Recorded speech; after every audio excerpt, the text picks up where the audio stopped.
네, 오늘 시간에는 사무엘상 강의 세 번째 시간입니다. 한나가 자식을 낳지 못했던 이유는 무엇이었는가? 라는 제목으로 함께 말씀의 은혜를 나누기를 원합니다. 네, 드디어 이제 본론에 들어오게 되었습니다. 사무엘상 강의를 이제 시작해서 세 번째 시간인데요. 첫째는 개론적인 측면을 얘기했고요. 어제는 그 배경, 왜 사사시대가 종결이 되어지고 왕정시대로 옮겨갈 수밖에 없었는가, 그 이유에 관하여. 그러니까 그냥 종교적인 타락이나 도덕적 타락이 아닌 종교 지도자들의 타락은 심각한 거다, 이건 끝장나는 거다라는 사실을 어제 말씀을 드렸습니다. 그래서 우리나라가 앞으로 잘 되고 못 되고, 전쟁이 일어나고 안 일어나고, 이 나라가 망하고 흥하는 모든 문제는 결국에 주의 종들의 문제입니다. 하나님이 세우신 주의 종들의 문제예요. 주의 종들이 없으면 그 나라는 없어지는 것이고, 주의 종들이 살아있으면 그 나라는 살아가는 것이죠. 그래서 요한계시록 2장 3장의 말씀을 보게 되면 하나님께서, 예수님이죠, 하나님이신 예수님께서 일곱 금촛대 사이를 거니시며 일곱 별을 쥐고 계시는데, 일곱 별을 쥐고 있는 일곱 별은 일곱 교회에 보낸 사자다, 메신저다, 말씀을 증언하는 자다라는 것으로 누구를 붙잡고 있냐, 누구를 붙잡고 있느냐 이거죠. 그래서 가장 중요한 것은 지도자의 문제다라는 말씀을 어제 드렸습니다. 그래서 우리는 지도자를 위해서 늘 기도를 해야 되고, 이 지도자가 영성이 떨어져 버리면, 나이가 들어서 침침한 것뿐만이 아니에요. 엘리라는 제사장이 그냥 그 하나님의 말씀이 희귀하여 환상이 보이지 않더라. 그래서 그 영성이 떨어져 버리면 그 쓸모없는 것입니다. 그래서 참 저도 그 문제에 관하여 뭐 이 학자적인 마음으로 말씀을 증언하는 거, 요것만이 아닌 거예요. 이것도 물론 엄청난 많은 시간이 소요되지만, 지혜가 하나님으로부터 지혜를 받아야 이게 가능하지만, 그러나 그 영성이 하나님께서 지금 말씀하시는 음성이 없고 환상이 없다 이러면은 이거 힘든 거예요. 힘든 겁니다. 그래서 그 문제에 관하여는 이제 또 3장에 가서 제가 더 말씀을 드릴 테니까, 이 지도자의 영성의 쇠락, 지도자의 타락, 지도자의 타락의 아주 핵심적인 노른자가 나와요. 또 3장에 가면 나오니까 그 부분에 관해 더 자세하게 살펴보도록 하겠습니다. 자, 오늘은 이제 사무엘의 출생의 그 비밀, 출생이 왜 되었는가 하는 것인데, 자식을 못 낳다고 일컬어지는 엘가나의 부인인 한나가 자식을 못 낳다가 낳은 것이 사무엘이거든요. 그래서 이 자식을 못 낳는, 임신을 못하게 된 이유가 뭐였는가? 우리의 자녀들이 시집장가를 갔는데 애를 못 낳는다, 문제가 있잖아요. 그럼 어떻게 그 문제를 풀어야 되는가? 오늘 완벽히 정리할 수 있기를 바랍니다. 제가 성경 전체를 통해서 제가 말씀을 드릴 테니까, 이런 원인이 있었구나, 이런 원인이 다 있구나, 여기에 나와 있는 문제만 제가 얘기하지는 않을 거예요. 다 얘기할 거예요. 그래서 이 총체적인 분석을 통하여서 들어가게 되면, 하나하나 문제를 풀어가게 되면 다 문제가 풀리게 됩니다. 그래서 오늘 자식을 낳지 못하는, 또 임신하지 못하는 자들에게는 오늘 말씀을 잘 주목해서 들으시면 반드시 그 문제가 해결될 줄로 믿습니다. 자, 그러면은 이제 사무엘의 출생의 시작은 부모로부터 시작이 됩니다. 부모 엘가나라는 사람과 그 다음에 부인인 한나라는 부인이 있었어요. 그런데 그 한나라는 부인이 애를 못 낳습니다. 우리의 성경 사무엘상 1장 2절을 보면 1절에는 엘가나라는 사람이 있었고, 그의 부인이 한나가, 한 사람의 이름은 한나요, 한 사람의 이름은 분인나라 이렇게 되므로 동일한 두 명의 부인이 있었을 것이라고 말한 것은 잘못된 번역입니다. 똑같은 게 아니에요. 원문에 보면 예. 그러니까 한사라 첫 번째의 그 이름은 한나고 두 번째 사람의 이름이 브닌나라고 돼 있어요. 그러니까 브닌나는 첩이라는 게 분명하고 정실 부인은 한나입니다. 그러지 두 명의 부인이 아닙니다. 두 명의 부인이 아니고 정실 부인인데도 한나가 자식을 낳지 못했고 두 번째 첩으로 들어온 브닌나는 자식이 있었는데 원문이니까 자식들이 있었다고 돼요. 그러니까 자식들이 엄청 많은 거예요. 자식들이 엄청 많은, 최소한 2명 이상의 자식들이 있었는데 엄청 많이 있는 것으로 보여집니다. 그래서 이 자식들이 많았는데 한나는 자식을 못 낳았다는 거예요. 그럼 왜 그랬을까라는 거죠. 그 이유를 우리는 성경에 분명히 말씀하고 있기 때문에 그 이유를 찾아가야 됩니다. 그래서 이제 사무엘이 태어나게 된 그 배경을 우리가 알 수가 있는데요. 어제도 말씀드렸다시피 이 사무엘이라는 존재는 어떤 존재냐면 세례 요한과 같은 존재예요. 예수 그리스도의 오실 길을 예비하는 자로서 미리 필요한 사람이에요. 하나님을 위해서 아주 중요한 어떤 직무가 주어진 존재입니다. 그렇기 때문에 이런 사람들의 잉태는 쉽지 않아요. 쉽지 않습니다. 그리고 반드시 어떤 하나님의 뜻이 있어요. 그래서 그 뜻을 알아야 되는데, 그러면 사무엘이 어떻게 쓰임받느냐? 사무엘은 크게 3가지로 쓰임받는 거예요. 사사로 쓰임받고요. 그 다음에 이 사사라는 것은 결국에 왕처럼 다스린다는 겁니다. 이 사사라는 것은 재판도 하고 다스린다는 2가지 기능을 가진 소유자예요. 그래서 왕직이 있었고 그 다음에 선지자직, 제사장직을 다 가지고 있었어요. 그래서 그리스도라는 기름 부음 받은 자라는 3중직을 다 가지고 있는 예표가 바로 이 사무엘입니다. 그래서 이렇게 하나님의 앞에 귀하게 쓰임을 받을 존재가 타락해버리면 안 되잖아요. 그러니까 하나님이 미리 정해서 보낸 자라고요. 이 직책을 아예 이렇게 할 수 있도록. 한나라는 여인이 그렇게 기도해서만 될 일이 아니고 하나님이 배정을 했다 그 말이에요. 예정을 했다 그 말이에요. 그런 어떤 직책을 수행하는데 그런 게 있어요. 그래서 우리가 사무엘이라는 어떤 존재에 대해서 그냥이 아니다. 그냥 평범하게 태어나는 사람의 하나가 아니다라는 거예요. 그 사람은. 자, 살펴봅니다. 사무엘상 7장을 봅니다. 사무엘상 7장 15절에 이는 첫째 사사직이었어요. 왕직과 왕 다스리는 것과 그 다음에 재판하는 걸 같이 하는 겁니다. 사무엘상 7장 15절부터 봅니다. 15절부터 8장 1절까지 읽습니다. 시작. 사무엘이 사는 날 동안에 이스라엘을 다스렸으며 해마다 베델과 길갈과 미스바로 순회하여 그 모든 곳에서 이스라엘을 다스렸고 라마로 돌아왔으니 이는 거기에 자기 집이 있음이니라. 거기에서도 이스라엘을 다스렸으며 또 거기에 여호와를 위하여 제단을 쌓았더라. 사무엘이 늙음에 그의 아들들은 이스라엘 사사로 삼으니, 이 사사였다는 거죠. 이 사사란 다스렸다는 말이 2 종류의 다스림 나요. 왕으로 다스린다라는 말이 나오고, 여기는 샤파트인데 왕으로 다스린다는 다른 단어예요. 여기는 샤파트인데, 샤파트라는 것은 재판하다, 심판하다 그런 뜻에서 다스리다, 다스리다, 통치하다 그런 뜻이 나와요. 그렇기 때문에 여기에서 다스렸다는 말은 왕으로서 다스린다는 그런 것이 아니고 재판하는 자로서 다스린다라는 그런 의미입니다. 그런 의미이기 때문에 사사였다. 약간 왕직이 포함되는 거죠. 사사였다는 것을 알 수가 있고요. 그 다음에 그는 제사장이었습니다. 그 제사장이라는 것이 뭐냐면 원래는 그가 레위인이었어요. 자, 1장 1절을 봅니다. 사무엘상 1장 1절. 에브라임 산지 라마다임 소빔에 에브라임 사람 엘가나라 하는 사람이 있었으니 그는 여로함의 아들이요 엘리우의 후자요 더후의 증손이요 숲의 현손이더라. 이렇게 얘기를 하고 있잖아요. 그가 누군지를 족보를 얘기해 주고 있어요. 이 족보를 찾아가 봅니다. 역대상 6장. 역대상 6장 27절을 봅니다. 역대상 6장 27절과 28절을 볼까요? 시작. 그의 아들은 엘리압이요 그의 아들은 여로함이요 그의 아들은 엘가나라. 사무엘의 아들들의 맏아들은 요엘이요 다음은 아비야라. 나중에 사무엘상 8장 2절 보면은 그의 맏아들이 요엘이고 다음이 아비야입니다.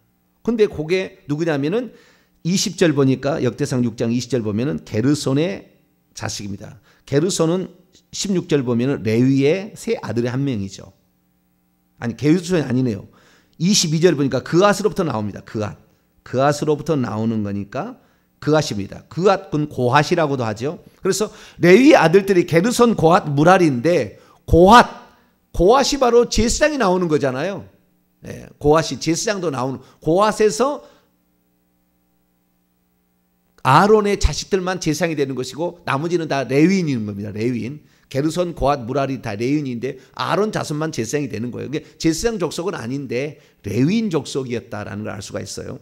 다시 1장 1절 넘어가면은 그런데 그 레위인이 에브라임 산지에서 살았어요. 에브라임 산지에서 살았다는 말은 에브라임 지파 사람이 아니고 에브라임 땅에 있는 그 레위인이 48개 성읍이 주어졌잖아요. 흩어져 살아서 거기에서 살고 있었는데 거기에 엘가나라는 사람이 있었다. 그러니까 레위인입니다. 레위인.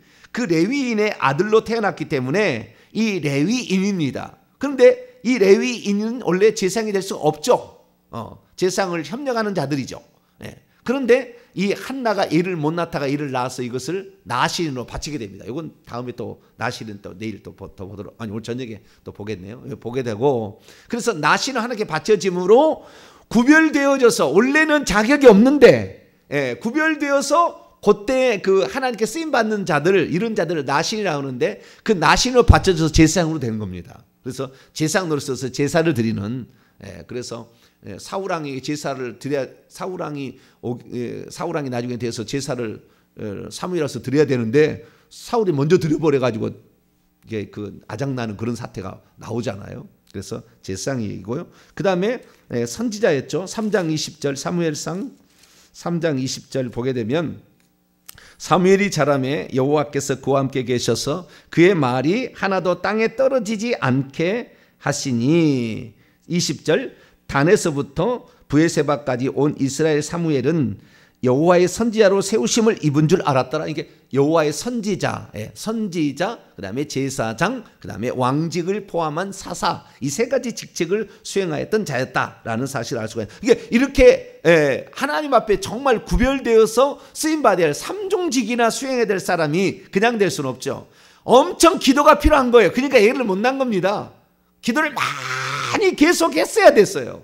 왜 태어나기 전부터 일이 구별되기 위해서는. 그래서 이 성경에 단 3사람이 이렇게 엄청 기도해서 태어납니다. 그러면은 왜 자식을 못 낳느냐? 하나님이 못 낳게 해서 그렇다고 나와요.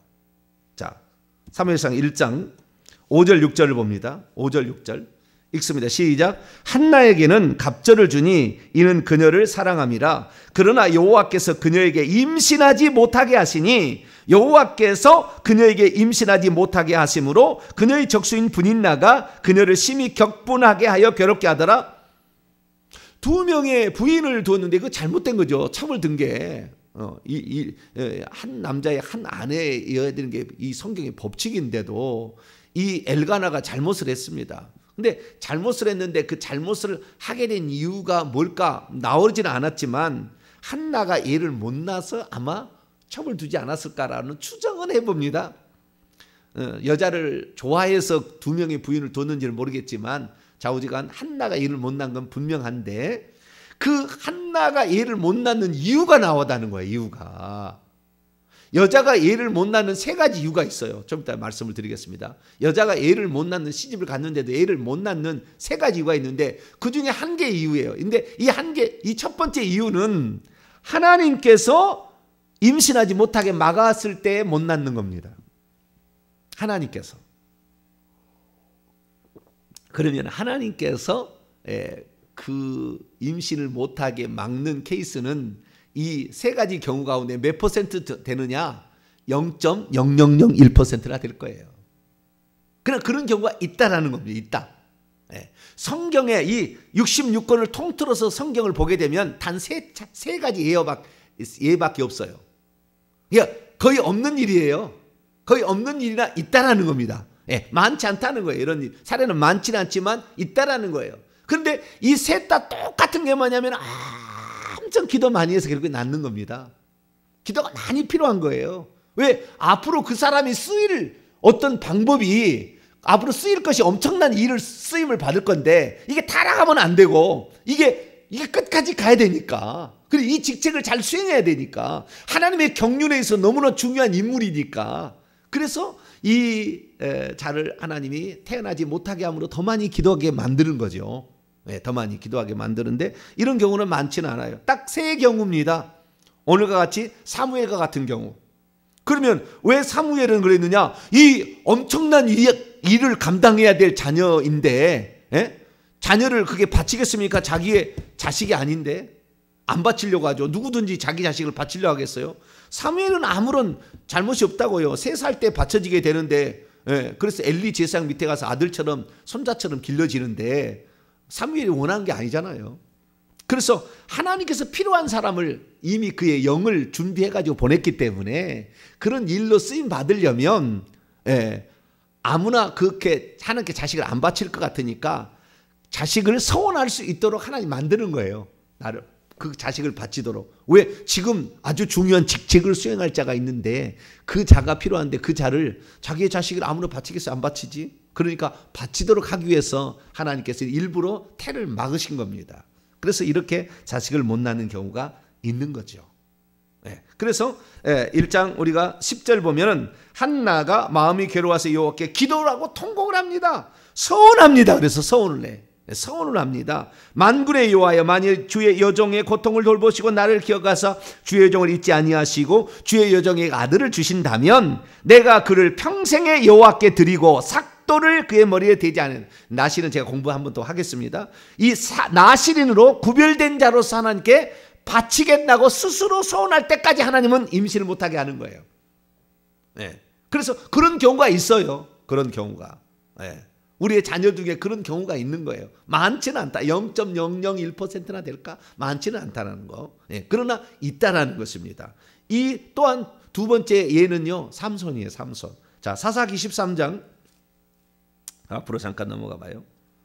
사사기 13장에 보면 2절을 보면 40년 동안 블레셋의 침략을 받아서 이 20년 동안 이제 사사로 블레셋에서부터 건재될 사람이 필요해요.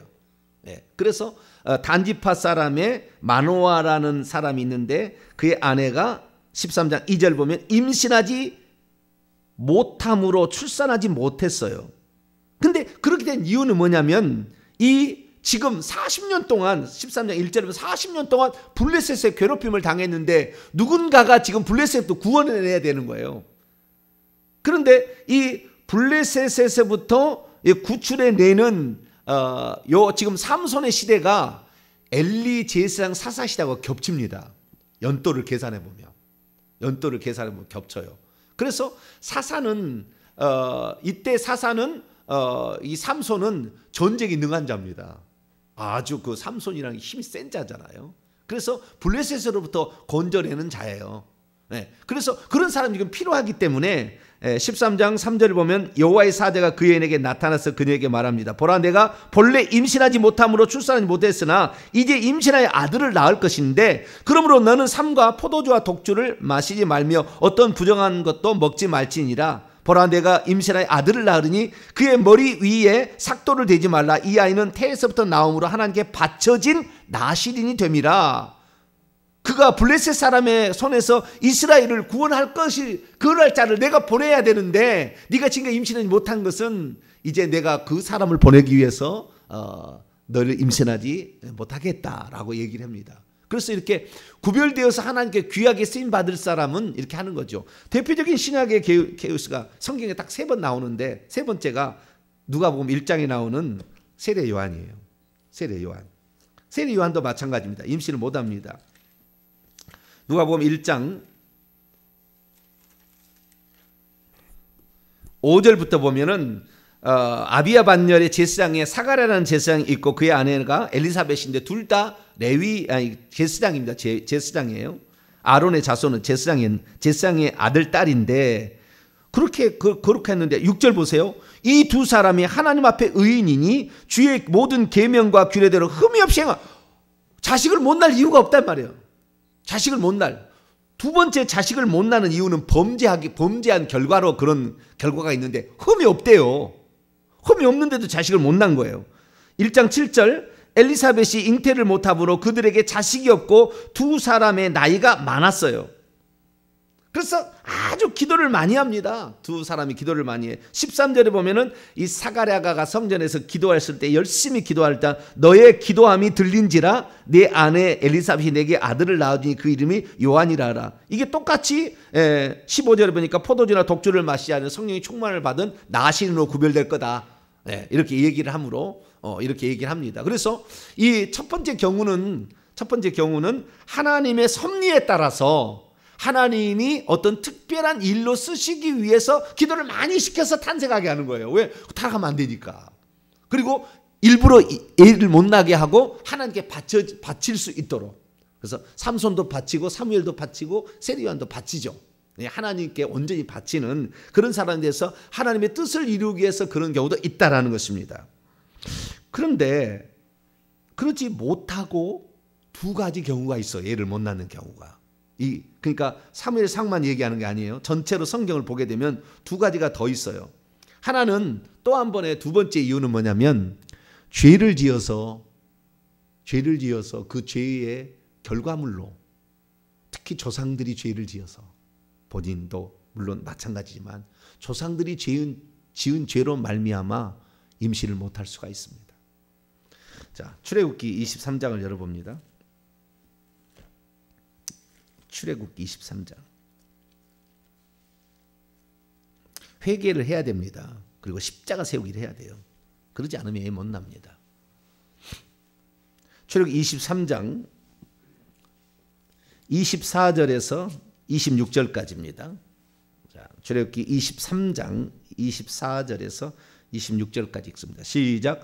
너는 그들의 신을 경배하지 말며 섬기지 말며 그들의 행위를 본받지 말고 그것들을 다 깨뜨려 그들의 주상을 부수고 내 하나님 여호와를 섬기라. 그리하면 여호와가 너희의 양식과 물에 복을 내리고 너희 중에서 병을 제하리니 내 나라에 낙태하는 여자가 없고 임신하지 못하는 여자가 없을 것이라. 내가 너의 날수를 채우리라. 여기 보니까 우상을 숭배하고 하나님을 섬기지 않게 되면 하나님께서 네 가지의 그러니까 거꾸로 하나님 우상을 숭배하지 않고 하나님을 잘 섬기게 되면 네 가지 축복을 준다는 거예요. 거꾸로 뒤집으면 안 된다는 거잖아요. 첫 번째는 뭐냐면은 양식과 물에 복을 내린다. 그게 너의 삶에, 너의 육신의 삶에, 그러니까 재정적인 축복을 준다는 거예요. 부족함이 없도록 너의 양식과 물에 재정적인 축복을 준다는 것이고, 두 번째는 너희 중에서 병을 제한다. 건강히 산다는 거예요. 건강히 산다. 제가 회개 기도문으로 기도하면은 최소한 두 가지 복을 받는다. 재정이 회복이 될 것이고 건강이 축복을 받을 것이다. 그 얘기가 여기 나온 거예요, 다. 그래서 이 물질의 축복을 받게 되고 그 다음에 건강의 축복을 받게 될 것이다. 세 번째 26절에 내 나라에 낙태하는 자가 없고 임신하는 모차가 없다는 것은 자손 번성이 된다는 거 아니에요. 거꾸로 말하면은 우상을 숭배하고 하나님 안 섬기면 낙태하고 임신도 못한다는 거잖아요.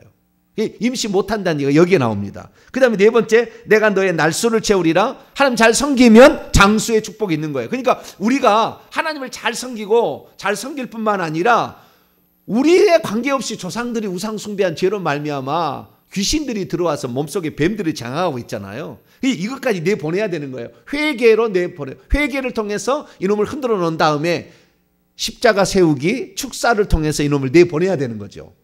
그렇게 되면 우리는 네 가지 축복을 받고 사는 겁니다. 재정적 축복, 건강의 축복, 그다음에 자손 번성의 축복, 장수의 축복.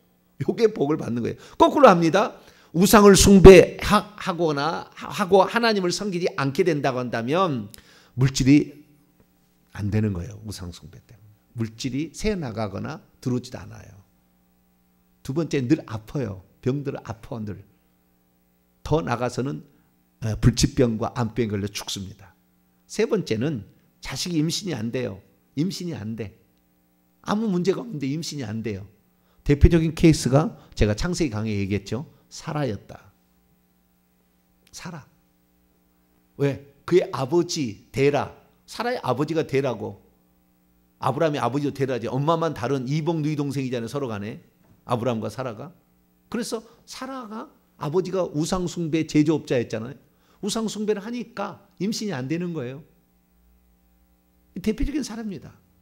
그래서 조상이 자기 아버지 1, 2, 3, 4대 안에 1, 2, 3, 4대 안에 뭐까지 갈 필요 없어요. 1, 2, 3, 4, 1, 2, 3, 4대 위에 우상숭배를 지극히 많이 했다. 철저하게 회개기도문으로 기도해야 돼요. 회개해야 됩니다. 그 회개치 아니하면 구약시대는 징계만 내렸지만 신약시대 예수님 탄생 직전 이쪽 저쪽에 어마어마한 천사의 타락이 집단 타락이 있었어요. 그래서 하늘에서 쫓겨나서 그 귀신이 됐기 때문에 신약 성경에 들어오자마자 귀신이 바글바글 하거든요. 그래서 귀신이 쫓는 것을 예수님의 공생의 3분의 1인 것처럼 귀신이 들어오게 되는데 제가 얘기했지 않습니까? 태중의 아이가 정자와 난자가 만나서 임신이 되면 2개월째 될 때 영이 들어온다고요. 하나님이 보낸 그 영을 다 보내주는 거예요. 낙원에 있는 영을 다 이렇게 보내주는 겁니다. 그래서 우리의 본향은 하늘이라는 게 그 얘기예요. 영은 거기서 왔으니까. 숨을 훅 불어넣으신 거 하늘에 있는 아담의 영을 아담에게 집어넣은 거예요. 훅 불어넣으신 거. 그래서 그 영이 들어옵니다. 그래야 사람이 그때부터 육체가 활동하고 숨쉬기 시작하죠. 그래서 이 사람 속에 그 영이 한 태중에 임신이 되고 이제 세포 분열이 일어나는 2, 3개월 정도 돼서 어느 정도 좀 육체가 갖춰질 때 그때 들어오게 되는데 그때까지 이 육체가 불완전한 육체다 그러면은 자연유산이 되게 돼 있어요. 자연유산. 대부분 그래서 장애인이 안 나오는 겁니다. 그러니까 영을 집어넣는데 그 영이 처음부터 그냥 임신될 때부터 된다고 한다면은 얼마나 많은 이 영이 갈 바를 알지 못하게 되잖아요. 그렇기 때문에 그런 하나님 배려가 있는 거죠. 그런데 임신할 때 그때부터 아예 처음부터 수정될 때부터 귀신이 자궁에 장악하고 있다가 그 태중의 아이로 들어갑니다. 그래서 모든 사람이 죄인으로 태어난다는 것은 그 죄된 본성이 사실 그 육체 속에 있다기보다는 귀신이 침투해서 죄된 본성으로 간다고 하는 것이 더 맞을지 몰라요. 정확하게 말하면. 그러니까 이 세상에 태어난 사람치고 귀신이 들어가지 않는 사람은 없습니다. 태중에 있을 때. 다 들어갑니다. 다 들어갑니다. 그래서 그 태중에서부터 그런 죄가 이제 짓게 될 때 우상 숭배했을 때도 이방신을 섬김으로 우상 숭배의 저주로 결국에 그 귀신이 난소를 붙잡고 있으면 난소에 착상이 안 되고 그다음에 아이가 그게 안 생기는 거죠. 안 생기는 거죠. 이런 것이 귀신의 영향, 영적 영향이 있다는 것입니다. 이것이 두 번째입니다. 세 번째는 뭐냐? 세 번째는 자연적인 원인인데요. 나이가 너무 많이 들어서 그 아이를 임신할 수 있는 그 여건이 안 돼 버리면 또 안 되는 거예요. 너무 많은 나이가 들면. 그래서 최소한 그 생리가 있을 때 임신이 가능하고요. 생리 없으면 임신 불가능합니다. 여자는 아무리 여자라고 할지라도 되는 게 아니에요. 그래서 생리가 있을 때 되는데 생리가 있다 할지라도 자연적으로 임신할 수 없는 조건이 자궁 안에 되어 있으면 임신이 안 됩니다. 물론 여기에 자연적인 요인 중에는 남자의 씨가 무정자증으로 안 될 수, 남자 쪽에 문제일 수도 있으나 남자 쪽에 문제가 없다고 쳤을 때 여자의 자궁의 환경이 아이를 여기에서 만들 수 있는, 생산할 수 있는 환경이 안 되면 임신 안 돼요. 임신 안 돼. 다른 문제 없는데도 임신이 안 돼요. 물론 다른 문제가 확실히 없는 건 아니겠죠. 다 귀신대 영향을 미치고 있겠죠. 그러나 회개를 했는데도 불구하고 임신이 안 될 때는 이 자궁 안에 환경이 임신할 수 없는 환경인 거예요. 그러면 어떻게 해야 되느냐?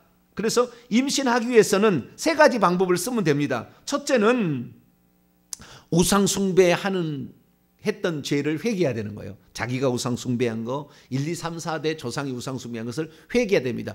회개하게 되면 귀신이 떠날 준비를 한다고 보시면 되겠고, 회개를 한 다음에 십자가 세우기를 하든지 축사를 해야만이 귀신이 나가는 겁니다. 예, 그래서 반드시 그 십자가 세우기를 해야 돼. 십자가 세우기라는 것은 내게 있는 악한 영을 내보내는 것이고 십자가로 가라고 내보내는 것이고 뿐만 아니라 십자가를 통해서 다른 영이 진하지 못하도록 막는 효과도 있다. 그리고 이 축사는 계급이 높을 때만 가능한 것이지 십자가 세우기는 계급이 높지 않아도 가능하다. 절대 해코지가 없다.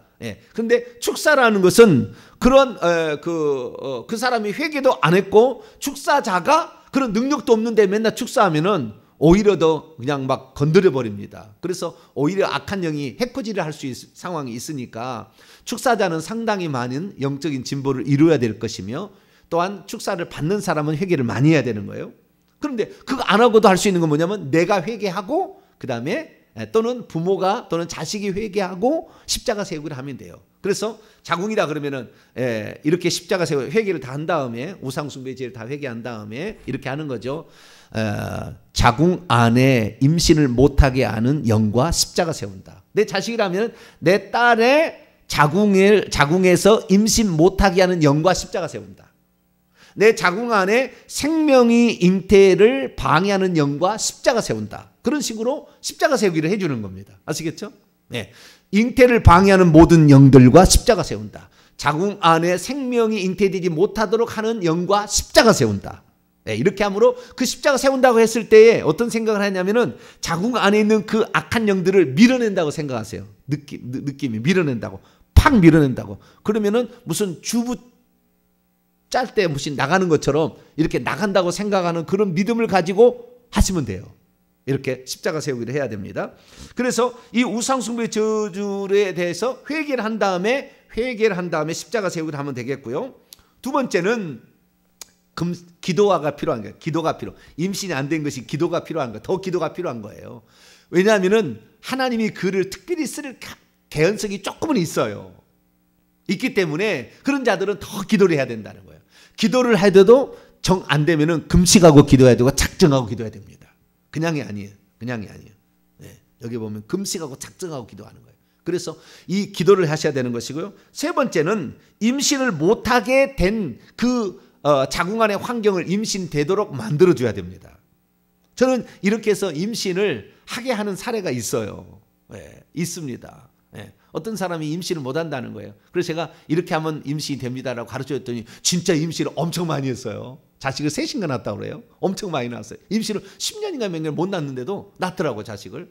그래서 그걸 내가 어떻게 알았냐면 제가 그 대체학 공부를 한 17년 이상 내가 공부를 한 사람인데 침술 이런 한방 부항 이런 요법을 제가 침술을 웬만한 거 제가 다 합니다. 그래서 이 공부를 제가 오랫동안 했어요. 공부를 했더니 저를 가르쳐준 김정률 박사님이 계시는데 김정률 박사님이 뭐라고 하냐면은 여자가 임신 못하는 거 자궁이 차서 그래 그러더라고요.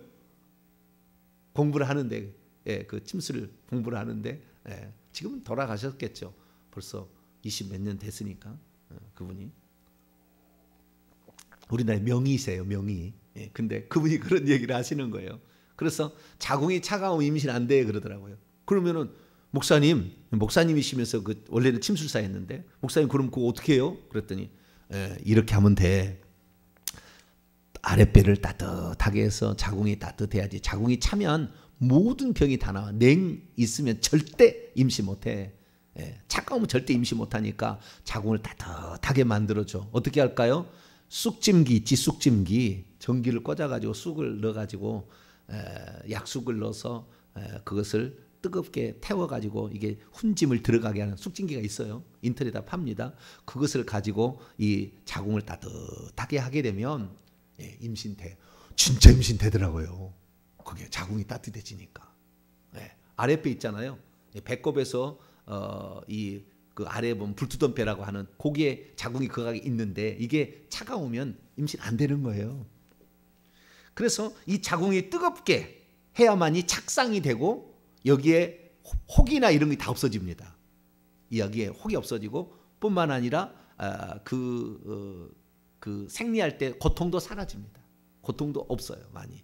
그래서 여기에 많이 제대로 기능이 순환이 안 되게 되면 차가우면 그때 그 생리할 때 엄청 아프고 이런 거 합니다. 제가 이것은 침수를 많이 공부해가지고 대책을 많이 공부했기 때문에 아는 사실이에요. 그래서 자연 법칙으로 이게 차가우면 안 되는 거예요.